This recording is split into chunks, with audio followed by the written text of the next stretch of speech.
भक्तों, हर हर महादेव। आइए रामायण नित्य पाठ्यक्रम में हम अब अरण्य कांड में प्रवेश करते हैं। पिछले भाग में हमने गाया कि भरत जी प्रभु श्री रामचंद्र की चरण पादुका को ले जाकर और अयोध्या के सिंहासन पर उसे विराजमान करते हैं और उनकी पादुका का पूजन करने के बाद नंदी गांव में पर्णकुटी बनाकर वहाँ वह रहना शुरू करते हैं और प्रभु की पादुका से आज्ञा लेकर वह विभिन्न प्रकार के अपने राजकाज को संपन्न करते हैं। आइए अब अरण्य कांड की चौपाइयों का हम गायन करें, उनका भाव समझें। कथा अच्छी लगे तो YouTube चैनल को सब्सक्राइब जरूर करें, शेयर करें, जय श्री राम कमेंट करें। उमा राम गुण गूढ़ पंडित मुनि पावहि विरते, पावहि मोह विमूढ़ जे हरि विमुख न धर्म रति। बाबा भोलेनाथ जी माता पार्वती से कहते हैं कि हे पार्वती, श्री राम जी के गुण गूढ़ हैं, पंडित और मुनि उन्हें समझकर वैराग्य प्राप्त करते हैं, परंतु जो भगवान से विमुख हैं और जिनका धर्म से प्रेम नहीं है वे महामूढ़ भगवान की लीला को देखकर सुनकर वह मोह को प्राप्त हो जाते हैं। उनको यह लीला देखकर भी संसार से वैराग्य नहीं होता, उन्हें संसार से मोह हो जाता है। पुर नर भरत प्रीतिमय गाई, मति अनुरूप अनूप सुहाई। अब प्रभु चरित सुनहु अति पावन, करत जे बन सुर नर मुनि भावन। बाबा गोस्वामी तुलसीदास कहते हैं कि पूर्ववासियों और भरत जी के अनुपम और सुंदर प्रेम का मैंने अपनी बुद्धि के अनुसार गान किया। अब देवता, मनुष्य और मुनियों के मन को भाने वाले प्रभु श्री रामचंद्र जी के अत्यंत पवित्र चरित्र सुनो, जो प्रभु श्री रामचंद्र ने वन में चरित्र किया। जो वन में प्रभु लीला की उसका मैं बखान करता हूँ। एक बार चुनि कुसुम सुहाए, निज करि भूषण राम बनाए। सीतहि पहिराए प्रभु सादर, बैठे फटिक शिला पर सुंदर। एक बार प्रभु श्री रामचंद्र जी सुंदर फूलों का चयन करके अपने हाथों से भांति भांति के फूलों के गहने बनाए और सुंदर फटिक शिला पर बैठे प्रभु श्री रामचंद्र जी ने उन गहनों को माता जानकी जी को पहनाया। सुरपति सुत धरिवायस बेसा, सठ चाहत रघुपति बल देखा। जिमि पिपीलिका सागर था, महामंदमति पावन चाहा। उसी समय देवराज इंद्र का पुत्र जयंत कौवे का रूप बनाकर वह प्रभु श्री रामचंद्र जी के बल को देखना चाहता था। वह वहाँ आया जैसे महान मंदबुद्धि चींटी समुद्र का था पाना चाहती हो, इसी प्रकार इंद्रपुत्र जयंत प्रभु श्री रामचंद्र जी के बल का अनुमान लगाना चाहता था, बल की था लेना चाहता था। सीता चरण चोच हति भागा, मूढ़ मंदमति कारण कागा। चला रुधिर रघुनायक जाना, सीक धनुष सायक संधाना। वह मूढ़ मंदबुद्धि कारण से बना हुआ कौवा सीता जी के चरणों में चोंच मारकर वहां से भागा। जब प्रभु श्री रामचंद्र जी ने देखा कि माता जानकी के चरणों से रक्त बह रहा है तो उन्होंने सीक का सरकंडे का धनुष और बाण बनाया और उस पर संधान कर दिया। अति कृपाल रघुनायक सदा दीन पर नेह, तासन आय कीन छलु मूरख अवगुण गेह। प्रभु श्री रामचंद्र जी जो अत्यंत कृपालु हैं, जिनका हमेशा दीनों पर नेह रहता है, प्रेम रहता है, उनसे भी वह अवगुणों के घर मूर्ख जयंत ने आकर छल किया। प्रेरित मंत ब्रह्म सरधावा, चला भाजी बायस भय पावा। धरि निज रूप गयौ पितु पाही, राम विमुख राखात ही नाही। प्रभु श्री रामचंद्र ने उस सरगंडे से बने धनुष बाण पर अभिमंत्रित करके मंत्र जब बाण को छोड़ा तो मंत्र से प्रेरित होकर वह ब्रह्म बाण हो गया और उसके पीछे हो गया। कौवा भयभीत होकर भाग चला और वह अपने असली रूप में आकर अपने पिता इंद्र के पास गया, लेकिन श्री राम जी का विरोधी जानकर उसे किसी ने बैठने तक के लिए नहीं कहा। भा निराश उपजी मन त्रासा, चला चक्र भय ऋषि दुर्वासा, ब्रह्मधाम शिव पुरुष लोका, फिरा समित व्याकुल भय शोका।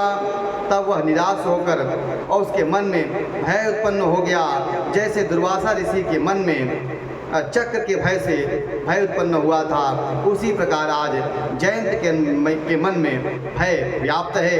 वह ब्रह्मलोक शिवलोक आदि समस्त लोकों में गया और थका हुआ भय और शोक से व्याकुल होकर भागता फिरता रहा। काहूँ बैठन कहा न ओही, राखी को सकई राम कर द्रोही,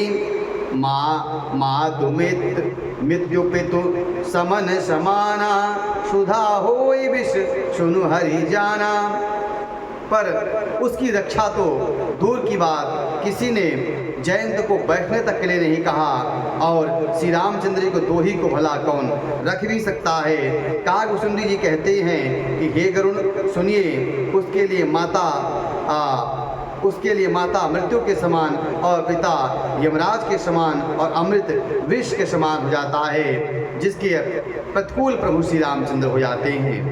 मित्र करई सत रिपु कै करनी, ताकह विधु धन दीबै तरनी, सब जुग ताहि अनहुल के ताता, जो रघुबीर विमुख सुनु भ्राता। मित्र सैकड़ों शत्रुओं सी करनी करने लगता है, देव नदी गंगा उसके लिए वैतरणी नदी हो जाती हैं। हे भाई सुनिए, जो श्री राम जी से विमुख हो जाता है वह समस्त जगत के लिए अग्नि से भी अधिक गरल हो जाता है। नारद देखा बिकल जयंता, लागी दया कोमल चित संता, पठवा तुरत राम पहिताही, कहे सी पुकारी प्रणत हित पाही।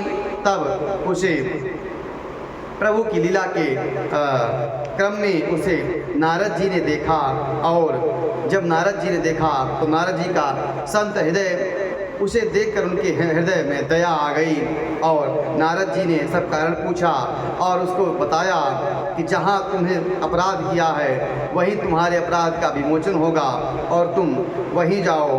तो नारद मुनि ने प्रभु श्री रामचंद्र के पास से भेजा और वह जाकर प्रभु श्री राम से कहता है उनके शरण में पढ़कर कि हे शरणागत के हितकारी, आप मेरी रक्षा करिए।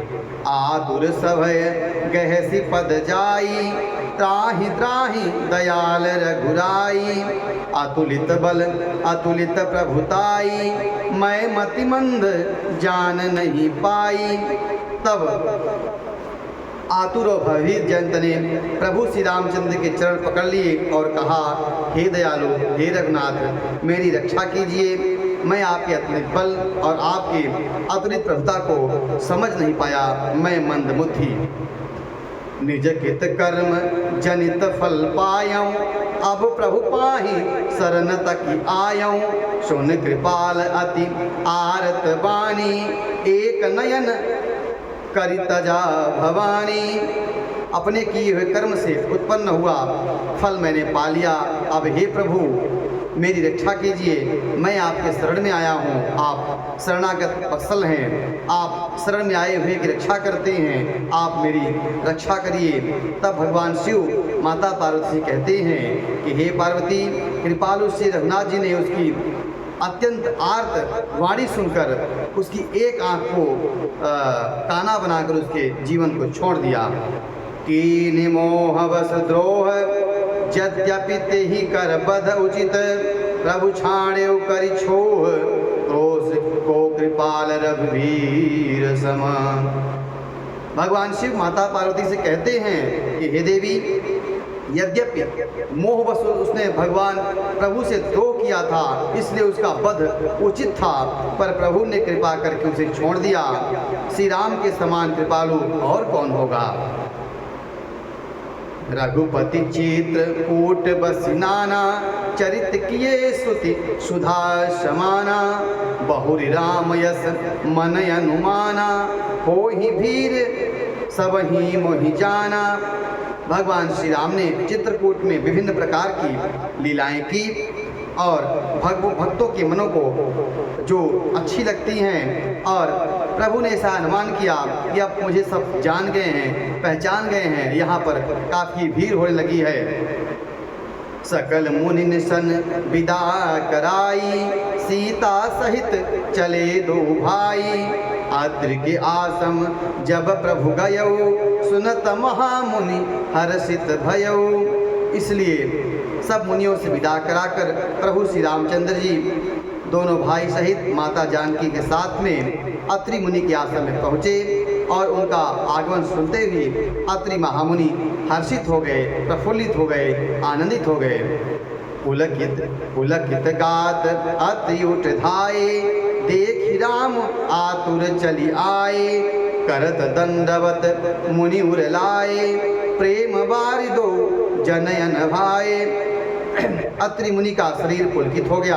अत्रि जी दौड़ कर उठे और उन्हें दौड़े आते देखकर प्रभु श्री रामचंद्र जी शीघ्रता से चले। दंडवत करते हुए प्रभु श्री रामचंद्र जी को मुनि ने उठाकर हृदय से लगा लिया और प्रेमाश्रुओं के जल से दोनों भाइयों को नहला दिया। देखि राम छवि नयन जुड़ाने, सादर निज आश्रम तब आने। करी पूजा कही वचन सुना सुहाए, दिए मूल फल प्रभु मन भाए। श्री रामचंद्र की छवि को देखकर मुनि के नेत्र शीतल हो गए। तब वे आनंद पूर्वक अपने आश्रम में उन्हें ले आए। पूजन करके सुंदर वचन कहकर मुनि ने मूल फल, कंद मूल फल प्रभु श्री रामचंद्र जी को दिए, जो कि प्रभु श्री रामचंद्र जी को मन में भाए, उन्हें अच्छे लगे। प्रभु आसन आसीन भरी, लोचन शोभा निरखी। मुनिवर परम प्रवीण, जोरी पानी स्तुति करन। प्रभु आसन पर विराजमान हैं। नेत्र भरकर उनकी शोभा देखकर परम प्रवीण मुनि श्रेष्ठ हाथ जोड़कर प्रभु श्री रामचंद्र जी की स्तुति करते हैं। स्तुति क्या करते हैं, इसको हम अगले भाग में गाएंगे, उनका भावार्थ समझेंगे। कथा अच्छी लगी हो तो YouTube चैनल को सब्सक्राइब जरूर करें, शेयर करें, जय श्री राम कमेंट करें। हर हर